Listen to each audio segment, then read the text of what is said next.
صل على سيدنا محمد. الحمد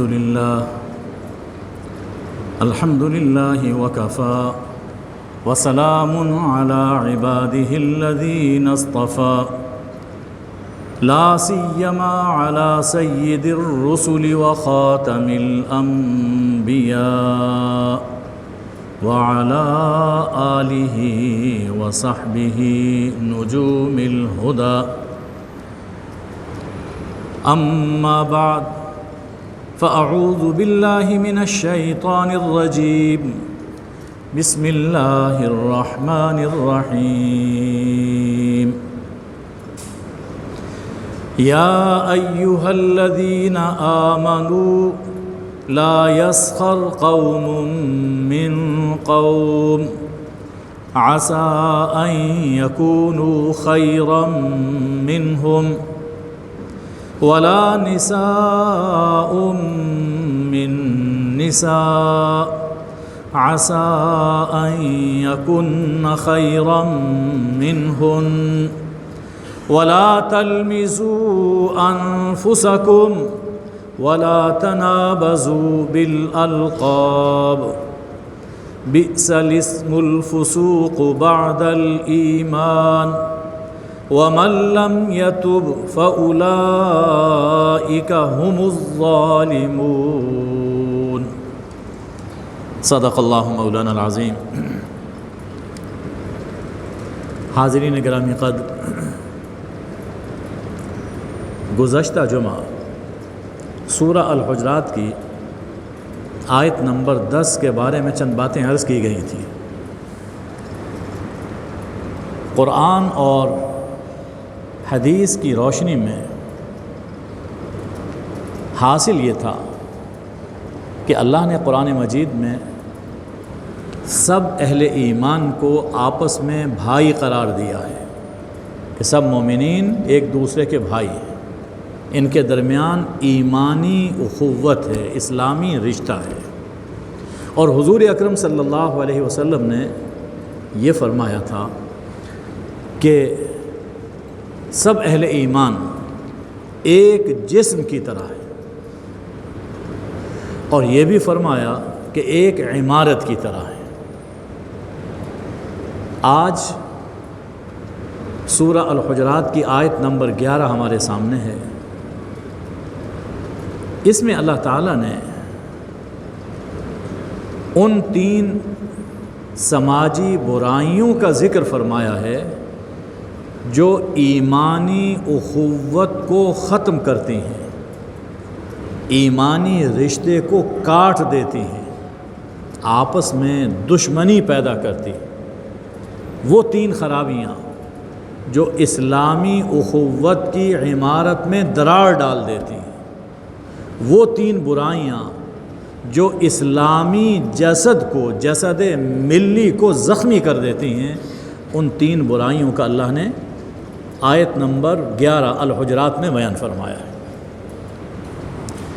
یہ 3 برائیاں ہیں تمسخر، استہزاء، اور دوسری برائی ہے طعنہ زنی، اور تیسری برائی ہے تحقیر آمیز یا توہین آمیز لقب، دوسروں کو چڑھانے کے لیے ان کے برے نام رکھنا. یہ 3 برائیاں ہیں کہ جن سے اسلامی اخوت پارا پارا ہوتی ہے. سب سے پہلی برائی کے بارے میں اللہ نے فرمایا کہ اے لوگو جو ایمان لائے ہو، یعنی جو یہ کہتے ہو کہ ہم اللہ کو مانتے ہیں تو پھر میری بات مانو. اللہ جل شانہ یہ فرما رہے ہیں کہ جب تم نے یہ کہا کہ ہم تجھے مانتے ہیں تو اب میری بات مانو. سب سے پہلی بات یہ ہے لا یسخر قوم من قوم، مرد دوسرے مردوں کی ہنسی نہ اڑائیں. عسیٰ ان یکونوا خیرا منہم، کیا عجب ہے کہ جن کی تم ہنسی اڑا رہے ہو وہ تم سے بہتر ہوں. ولا نساء من نساء، اور نہ عورتیں دوسری عورتوں کی ہنسی اڑائیں، عسیٰ ان یکن خیرا منہن، ہو سکتا ہے کہ جن کی تم ہنسی اڑا رہی ہو وہ تم سے بہتر ہوں۔ یہ پہلی برائی کا اللہ نے ذکر فرمایا۔ یہ تمسخر اور استہزاء کیا چیز ہے؟ مفسرین نے لکھا کہ کسی شخص کی تحقیر و توہین کے لیے اس کے کسی عیب کو اس طرح ذکر کرنا جس سے لوگ ہنسنے لگیں۔ کسی میں کوئی عیب ہے، خواہ وہ عیب جسمانی ہو، خواہ عیب اخلاقی ہو، روحانی ہو، کسی طرح کا کسی میں کوئی عیب موجود ہے، تو اس کا مجلس میں اس انداز میں ذکر کیا جائے کہ دوسرے لوگ وہ سن کر ہنسنے لگیں، یعنی دوسرے کی ہنسی اڑانا، یہ استہزاء ہے، تمسخر ہے۔ اور صرف یہ زبان سے نہیں ہوتا، بلکہ کسی کی نقل اتاری جائے، ہاتھ اور پاؤں سے، آنکھ کے اشاروں سے کسی کی نقل اتارنا، یہ بھی اس تمسخر اور استہزاء میں داخل ہے۔ کسی صورت کا مذاق اڑانا، قد و قامت کا مذاق اڑانا، کسی کے بدن پر کوئی پھبتی کس دینا، یہ سب چیزیں تمسخر اور استہزاء میں داخل ہیں، اور قرآن کی اس نص کی روح سے حرام ہے۔ یہ تین برائیاں جن کا ابھی ذکر کیا جا رہا ہے، آپ سنیں گے تو سوچیں گے کہ یہ تو بہت کامن ہے ہمارے معاشرے میں، بلکہ اب اسے ایک آرٹ بنا لیا گیا، یہ آرٹ بن گیا ہے۔ دوسروں کا مذاق اڑانا اور پھبتیاں کسنا، جگت بازی، اس کو کامیڈی میں شامل کر لیا گیا، آرٹ بن گیا کہ ہم لوگوں کا دل خوش کرنے کے لیے ہم یہ سب کام کر رہے ہیں، لیکن اس کے اثرات کیا ہوتے ہیں یہ سوچنے کی بات ہے۔ کوئی ایسا کام جس سے دوسرے کا دل دکھے وہ حرام ہے، اور اس درجے میں حرام ہے کہ اللہ نے یوں نہیں فرما دیا کہ کسی کا مذاق نہ اڑاؤ، مردوں کو الگ خطاب فرمایا، عورتوں کو الگ خطاب فرمایا، بڑے اہتمام کے ساتھ۔ اس جانب بھی اشارہ ہے کہ اسلامک سوسائٹی میں مخلوط سوسائٹی وہ نہیں، اس کا تصور نہیں ہے، مخلوط گیدرنگ کا تصور نہیں۔ مرد مردوں کے ساتھ بیٹھیں گے، عورتیں عورتوں کے ساتھ بیٹھیں۔ اب جب وہ بیٹھیں تو ان کی گفتگو کیسی ہونی چاہیے؟ احترام کا جذبہ ہو، دوسرے کے لیے عزت کے جذبات ہو، کسی کا کسی لحاظ سے لباس کا مذاق اڑانا یہ ہرگز جائز نہیں۔ یعنی اللہ ہمیں انسانیت سکھا رہا ہے، احترام انسانیت اللہ ہمیں سکھا رہا ہے۔ ہم انسانیت کی باتیں ہمارے معاشرے میں پوری دنیا میں بہت ہوتی ہیں، لیکن ان باتوں کے کرتے ہوئے لوگ ایسی باتیں کہتے ہیں جس سے دوسرے کا دل، دوسرے کے جذبات مجروح ہو رہے ہوتے ہیں۔ تو اس احترام انسانیت کی جو بلندی، جو معیار قرآن نے عطا فرمائی ہے، وہ کہیں دوسری جگہ نہیں ملتی۔ تو بڑے اہتمام سے مردوں کو الگ روکا، عورتوں کو الگ روکا۔ اور یہ جو بات فرمائی ہے، ہو سکتا ہے کہ وہ تم سے بہتر ہو۔ جب دوسرے کی ہنسی اڑا رہے ہو تو ذرا یہ سوچ لو کہ ہو سکتا ہے اللہ کے یہاں وہ تم سے بہتر ہوں۔ قیامت کے دن ایسا نہ ہو کہ جس کی آج تم ہنسی اڑا رہے ہو وہ جنت میں جا رہا ہو اور تم جہنم میں جا رہے ہو، ایسا نہ ہو۔ عسیٰ ان یکونوا خیرا منہ. اس سے اللہ نے ہمیں ایک ضابطہ عطا فرما دیا، ایک اصول عطا فرمایا کہ کسی کی ظاہری حالت کو دیکھ کر کوئی قطعی حکم مت لگاؤ. ہو سکتا ہے کہ کسی کا ظاہری حال اچھا نہیں ہے، لیکن اس کے دل کی کیفیت اللہ کو بہت اچھی لگ رہی ہو اور اللہ اس پہ کرم کرے اور اس کی ظاہری حالت بھی بہت بہتر ہو جائے. آپ دیکھیے صحابہ کرام اسلام سے پہلے کیا تھے اور اسلام کے بعد کیا ہے، اور خود ہماری اپنی تاریخ میں جو صحابہ کے بعد کی تاریخ ہے، کتنے بڑے بڑے اولیاء اللہ. ابتدائی زندگی کچھ اور ہے لیکن انتہائی زندگی کچھ اور ہے. تو ظاہری حال دیکھ کر کسی کے بارے میں یہ کہہ دینا کہ یہ فاسق ہے، یہ ایسا ہے، بدماش ہے، یہ ہرگز درست نہیں ہے. ہو سکتا ہے کہ اپنے انجام کے لحاظ سے وہ تم سے بہتر ہو، اس سے ڈرنا چاہیے.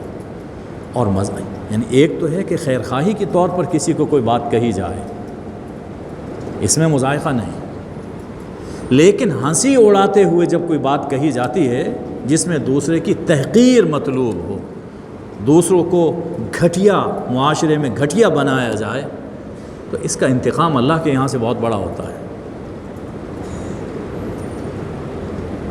بس کوئی بات دل میں آئے کسی کے بارے میں تو حسن ظن رکھنا چاہیے، خوش گمانی ہونی چاہیے کہ ہو سکتا ہے اس کا باطن مجھ سے زیادہ بہتر ہو. برائی کو برا جانو، برائی سے نفرت ہونی چاہیے، برے سے نفرت نہیں ہے. برائی کو برا جانو، برے کو برا مت جانو. ہو سکتا ہے وہ ہم سے آگے نکل جائے، ہم سے زیادہ بہتر ہو جائے. اللہ تعالیٰ نے حضور اکرم صلی اللہ علیہ وسلم نے بتایا کہ اللہ کے یہاں اصول کیا ہے. ان اللہ لا ينظر الى صورکم واموالکم ولکن ينظر الى قلوبکم واعمالکم. اللہ تمہاری صورتوں کو، تمہارے مالوں کو نہیں دیکھتا، یعنی تمہارے ظاہر کو نہیں دیکھتا. اللہ تمہارے دلوں کو اور تمہارے اعمال کو دیکھتا ہے. دلوں میں کیا جذبات ہیں اور تمہارے عمل کیسے ہیں. اللہ کے یہاں باریاب انسان کے دل کی کیفیت. لن ینال اللہ لحومها ولا دماؤها ولکن ینالہ التقوی منکم. اللہ کے یہاں تقوی باریاب ہوتا ہے، ظاہری ظاہر نہیں. اگر ظاہر بہت اچھا ہے لیکن دل کا معاملہ، دل اس کا ساتھ نہیں دیتا، منافقت اسی کو تو کہتے ہیں. اور اس کی سزا کیا ہے؟ ان المنافقین فی الدرک الاسفل من النار. جہنم کے سب سے نچلے طبقے میں ان کو رکھا جائے گا، کافروں سے بھی نیچے.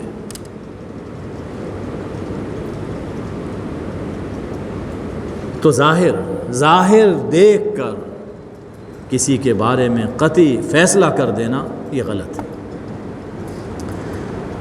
یہ آیہ کریمہ جب نازل ہوئی تو سلف صالحین ان کا حال کیا ہو گیا. عبداللہ ابن مسعود رضی اللہ تعالی عنہ جلیل القدر صحابی ہیں، فرماتے ہیں میں اگر کسی کتے کے ساتھ بھی استہزاء کروں، کسی کتے کا بھی مذاق اڑاؤں، انسان تو دور کی بات ہے، میں اگر کسی کتے کا بھی مذاق اڑاؤں مجھے ڈر ہوتا ہے کہ میں خود کتا نہ بنا دیا جاؤں. یہ کون ہیں؟ عبداللہ ابن مسعود رضی اللہ تعالی عنہ، جنہیں حضور نے فرمایا تھا کہ یہ سراپا علم ہے، بڑے فقیہ، بلند مرتبہ فقیہ. ابو جہل کا گلا کاٹنے والی یہی ہیں. بہت بڑا متکبر تھے، بڑا متکبر تھا، اور یہ نہایت ہی متواضع تھے. تو اللہ نے تکبر کی گردن سراپا تواضع سے کٹوائی. عبداللہ ابن مسعود، عامر ابن شرحبیل فرماتے ہیں کہ میں کسی کو بکری کے تھنوں سے دودھ پیتا دیکھوں اور اس کی ہنسی اڑاؤں تو مجھے ڈر ہے کہ میں خود اس حال میں مبتلا نہ ہو جاؤں، میری بھی ہنسی اڑائی جائے۔ تو سب سے پہلا حکم اللہ جل شانہ نے یہ عطا فرمایا کہ ایک دوسرے کی ہنسی مت اڑاؤ، ایک دوسرے سے تمسخر اور استہزاء نہ کرو، یہ حرام ہے۔ یہ وہ برائی ہے، سماجی برائی، کہ جس سے اسلامی اخوت کا رشتہ آپس میں کٹ جاتا ہے۔ دوسرا حکم دیا وَلَا تَلْمِزُوا أَنفُسَكُمْ، لمز عربی میں کہتے ہیں کہ چوٹیں کرنا، پھبتیاں کسنا، کسی کے عیب نکالنا، کسی کے عیب کی تشہیر کرنا، اور کسی میں کوئی برائی ہے، عیب ہے تو اس پہ تانا زنی کرنا۔ تان لفظ ہے ہمارے ہاں، تان کا معنی ہے کہ نیزہ مارنا۔ نیزہ صرف وہی نہیں ہے جو ہاتھ میں لے کر انسان کسی کو زخمی کر دیتا ہے، یہ زبان سے جب انسان کوئی لفظ، کوئی جملہ کہتا ہے جس سے دوسرے کا دل زخمی ہو، یہ بھی تانا ہے۔ ایک عربی شاعر نے بہت خوبصورت بات کہی کہ جراحات السنان لہا التیام ولا یلتام ما جرح اللسان، نیزوں کے زخم تو بھر جاتے ہیں، زبانوں کے زخم نہیں بھرتے۔ تو یہ تانا زنی، کسی کے عیب پر اسے تانا زنی، یہ ہے لمز۔ قرآن مجید نے سورہ الہمزہ میں فرمایا وَيْلٌ لِكُلِّ ہُمَزَةٍ لُمَزَةٍ، خرابی ہے، تباہی ہے، جہنم ہے ہر اس شخص کے لیے جو پس پشت کسی کی برائی بیان کرتا ہے یا رو در رو دوسرے کو تانا دیتا ہے،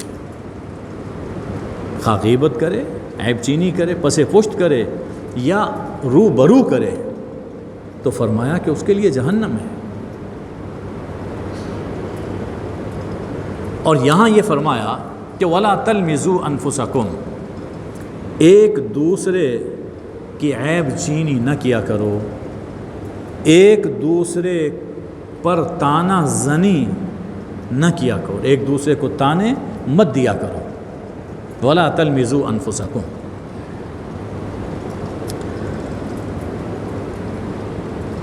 انسان کی سعادت یہ ہے، انسان کی سعادت یہ ہے، خوش نصیب انسان وہ ہے کہ جو اپنے عیبوں پر نظر رکھے، جو اپنے اندر جھانکے اور اسے درست کرنے کی فکر کرے۔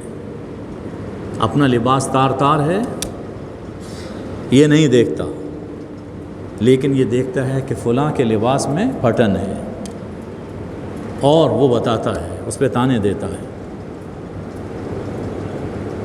ہمارے آخری مغل بادشاہ، ان کے بعد اشعار بہت عمدہ ہیں، اخلاقی بلندیوں کو چھوتے ہیں۔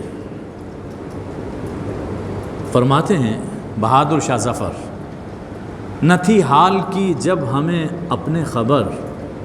تک ہمیں اپنے حال کی خبر نہیں تھی، نہ تھی حال کی جب ہمیں اپنے خبر، رہے دیکھتے اوروں کے عیب و ہنر، دوسروں میں جھانکتے تھے اس میں کیا عیب ہے، اس میں کیا عیب ہے، رہے دیکھتے اوروں کے عیب و ہنر، پڑی اپنی برائیوں پر جو نظر، تو جہاں میں کوئی برا نہ رہا، پڑی اپنی برائیوں پر جو نظر، تو جہاں میں کوئی برا نہ رہا۔ ہم سب اپنے اندر جھانکیں، معلوم نہیں کہ کتنے عیب ہیں جو ہم میں پائے جاتے ہیں۔ کسی شخص کو اگر کوئی شخص خدا نخواستہ کینسر میں مبتلا ہے، اس کی تو اسے فکر نہیں ہے، لیکن دوسرے کے نزلہ زکام کی بہت فکر ہے، تو بے وقوف ہے۔ تیری تو روحانی موت ہو رہی ہے۔ ایسے عیوب ہیں کہ جس سے انسان روحانی طور پر مر جاتا ہے، تو اسے درست کرنے کی فکر نہیں، اصلاح کی فکر نہیں ہے، لیکن دوسرے کا معمولی سا کوئی عیب ہے اس کو اچھال رہا ہے۔ غیر کی آنکھ کا تنکا تجھ کو آتا ہے نظر، دیکھ غافل اپنی آنکھ کا ذرا شہتیر بھی۔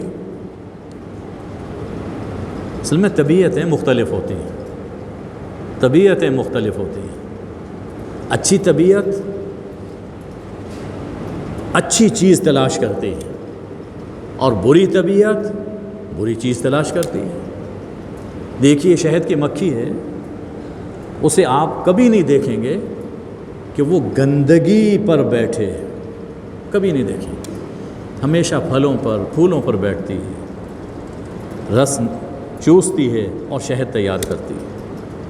اور گندگی کی مکھی، اسے کبھی آپ پھولوں پر بیٹھا ہوا اور اس کا رس چوستے ہوئے نہیں دیکھیں گے، وہ جب بھی بیٹھے گی گندگی کے اوپر بیٹھے گی۔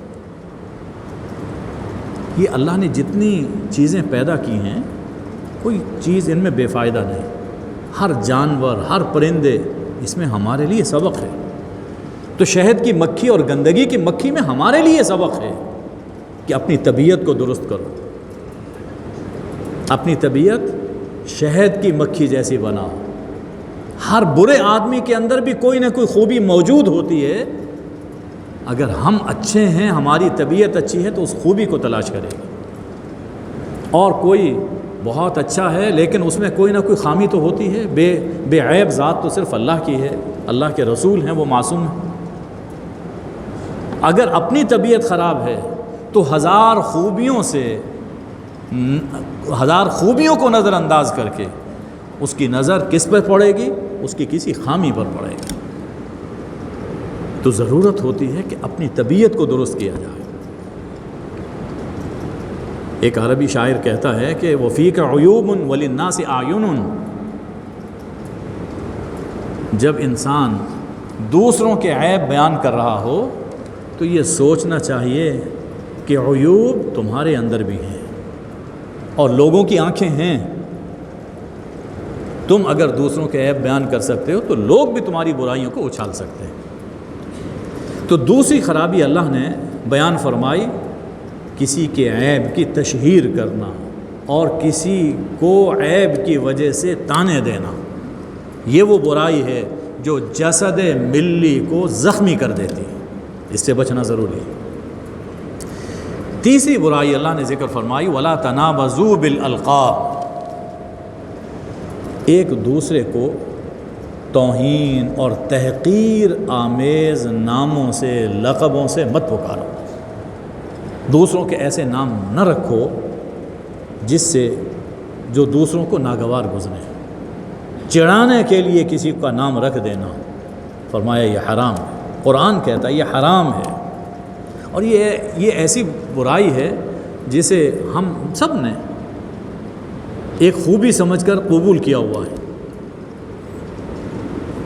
کسی ادارے میں آپ چلے جائیں، اچھے سے اچھے تعلیمی ادارے، بڑی بڑی یونیورسٹیز، بڑی اچھی محفلیں جس میں انٹلیکچوئلز بیٹھے ہوں گے، لیکن یہ بیڈ نیمز وہاں بھی ہوتے ہیں۔ حالانکہ اللہ کہتا ہے کہ یہ حرام ہے، وَلَا تَنَابَزُوا بِالْأَلْقَابِ، تنابز بالالقاب، یہ سراسر حرام۔ مثلا کسی میں کوئی جسمانی کمی ہے، اب اسے کہنا لنگڑا، یہ لولا، اندھا، کانا، یا کسی میں کوئی اخلاقی خرابی ہے تو اسے فاسق کہہ کے پکارنا، بدماش کہہ کے پکارنا۔ بلکہ اب فاسق پر تو اکتفا نہیں ہوتا، جب تک کہ کافر نہ کہہ لیں دل ٹھنڈا نہیں ہوتا۔ جب تک کافر نہ کہہ لیں دل ٹھنڈا نہیں ہوتا ہے۔ اب کیا کریں کہ جہنم سے اگلا کوئی اور طبقہ نہیں ہے، ورنہ وہاں تک پہنچاتے لوگ۔ کافر بھی عام ہو گیا لفظ، لیکن اس کے بعد کیا لفظ کہا جائے؟ اس سے زیادہ سخت اور لفظ ہے نہیں، ورنہ ہم اس میں بھی ترقی کرتے اور زیادہ شدید لفظ استعمال کرتے۔ یہ حرام ہے، یہ حرام ہے کسی کو کافر اور مشرک کہنا۔ مومن ہے، چاہے اس کے اندر کوئی خرابی موجود ہے، کوئی اخلاقی عیب موجود ہے، لیکن کافر کہنا یہ حرام ہے۔ حضرت ابن عباس رضی اللہ تعالیٰ عنہ اس کو ایک اور حوالے سے لیتے ہیں، فرمایا کہ کسی نے توبہ کر لی، توبہ کرنے کے بعد اسے گزشتہ زندگی یا گزشتہ گناہوں کا طعنہ دینا اور ان گناہوں کی وجہ سے اسے کوئی نام دینا، یہ تنابز بالالقاب ہے، عار دلانا۔ یہ وہی تو ہے جو شرابی تھا، وہی ہے جو چرسی تھا۔ یہ حرام ہے، سراسر یہ حرام ہے۔ اور ایک حدیث نقل فرماتے ہیں امام قرطبی رحمۃ اللہ علیہ نے، اس کا اپنی تفسیر میں ذکر فرمایا کہ جو شخص توبہ کے بعد کسی کو اس کے گزشتہ گناہوں پر عار دلائے گا، توبہ کے بعد اگر کوئی شخص توبہ کرنے والے کو اس کے گزشتہ گناہوں پر عار دلائے گا تو اللہ تعالیٰ نے اپنے ذمے لیا ہے کہ اس کو اسی گناہ میں مبتلا کر کے دنیا اور آخرت میں رسوا کرے گا۔ ڈرنا چاہیے اللہ کی گرفت سے، اللہ کی پکڑ سے ڈرنا چاہیے۔ اللہ نے اپنے ذمے لیا ہے، جس وجہ سے تو اسے عیب دلا رہا ہے، عار دلا رہا ہے، اس کو حقیر سمجھ رہا ہے، تو اسے دنیا اور آخرت میں اسی گناہ میں مبتلا کر کے اسے رسوا کر دے گا۔ دیکھیے حضور صلی اللہ علیہ وسلم کی سنت کیا ہے۔ آپ کے پاس لوگ آتے تھے، مسلمان ہوتے تھے، اگر کسی کے نام میں کوئی برائی پائی جاتی تھی آپ اس کا بہتر نام رکھ دیتے تھے، اور جن کے نام پہلے سے بہتر تھے انہیں اچھے ٹائٹل دیتے تھے۔ حضرت ابو بکر انہیں صدیق کا ٹائٹل دیا، صدیق کا لقب دیا، عمر فاروق کا لقب دیا، عثمان غنی کا لقب دیا، علی اسد اللہ، حضرت حمزہ اسد اللہ، خالد ابن ولید سیف اللہ۔ تو دوسروں کو اچھے نام سے یاد کرنا یہ رسول اللہ صلی اللہ علیہ وسلم کی سنت۔ صاحبو، ہوتا یہ ہے کہ انسان اپنے ظرف کے مطابق دوسروں کو پکارتا ہے، جیسا کسی کا اپنا ظرف ہوتا ہے اس کے مطابق دوسروں کو پکارتا ہے۔ مولانا روم رحمۃ اللہ علیہ نے ایک تمثیل سے اس کو واضح فرمایا۔ ایک بادشاہ، وزیر اور ایک تھانے دار ان کے ساتھ، پولیس مین ان کے ساتھ ہے، وہ شکار کے لیے باہر جنگل میں نکلے، راستہ بھول گئے۔ جنگل کے کنارے ایک نابینا کوئی بزرگ تھے، ان کی کٹیا تھی۔ تو اب وہ سب ایک دوسرے سے بچھڑ گئے ہیں، راستہ بھول گئے۔ تو پہلے تھانے دار وہاں پہ پہنچا، پولیس کا آدمی، سخت مزاج ہوتے ہیں عام طور پر، تو جا کر کہا، او اندھے، یہاں سے کوئی گزرا ہے؟ کہا کہ جی تھانے دار صاحب کوئی نہیں گزرا۔ تھوڑی دیر کے بعد وزیر کا وہاں سے گزر ہوا، یہاں سے کوئی گزرا؟ ذرا لہجہ کچھ نرم تھا، جناب یہاں سے کوئی گزرا؟ اس میں کچھ احترام تھا۔ کہا کہ جی وزیر صاحب ابھی تھانے دار صاحب یہاں سے گزرے۔ تھوڑی دیر کے بعد بادشاہ وہاں پہ پہنچ گیا، تو اس کے پوچھنے کا انداز یہ تھا، حافظ صاحب، حافظ نابینا کو عام طور پر حافظ کہتے ہیں احتراماً، جی حافظ جی، حافظ صاحب یہاں سے کوئی گزرے تو نہیں ہیں کوئی اور لوگ؟ کہا جی پہلے تھانے دار صاحب گزرے تھے، پھر ایک وزیر گزرے اور آپ بادشاہ سلامت ہیں۔ تو بڑا حیران ہوا، تم تو نابینا ہو، کبھی ملاقات نہیں، تم نے کیسے کہا؟ اس نابینا بڑا دانا تھا، اس نے کہا کہ جس کا جتنا ظرف ہے اس نے مجھے اسی ظرف کے مطابق پکارا، جس کے پاس جتنی عزت تھی اس نے مجھے اتنی ہی عزت دی ہے۔